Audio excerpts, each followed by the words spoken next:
নমস্কার বন্ধুরা, welcome to এশিয়ানকে football channel. আশা করি তোমরা সবাই ভালো আছো। তো বন্ধুরা, যে বিষয়ে একটি খুব বড় আপডেট বেরিয়ে আসছে যে মোহনবাগান ক্লাব একটি বড় সড় ব্যান্ড খেয়েছে। তো ফিফার তরফ থেকে মোহনবাগান ক্লাবকে ব্যান্ড করা হয়েছে ট্রান্সফার রিলেটেড জন্য। তো বন্ধুরা বলি যে কারণে মোহনবাগান ক্লাব এই ট্রান্সফার রিলেটেড ব্যান্ড খেয়েছে, এর কারণটি হচ্ছে Jason কামিংসকে 2023-এ Australian club central coast Mariners থেকে যখন আনা হয়েছিল, মোহনবাগান ক্লাব তাকে ট্রান্সফার ফ্রি দিয়ে নিয়ে এসেছিল। তো ট্রেনিং কনফার্মেশনের জন্য একটি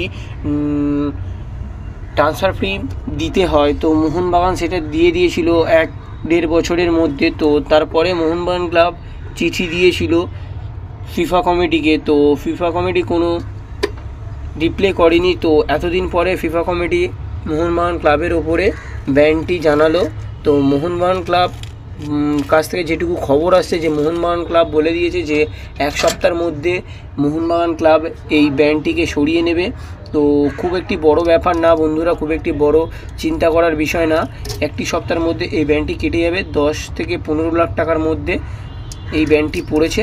তো খুব তাড়াতাড়ি মোহনবাগান ক্লাব এই ব্যানটিকে সরিয়ে নেবে আশা করছি। তো বন্ধুরা, যারা চ্যানেলে নতুন আসছো প্লিজ একটা করে সাবস্ক্রাইব আর লাইক করে দাও। কী করছো তোমরা?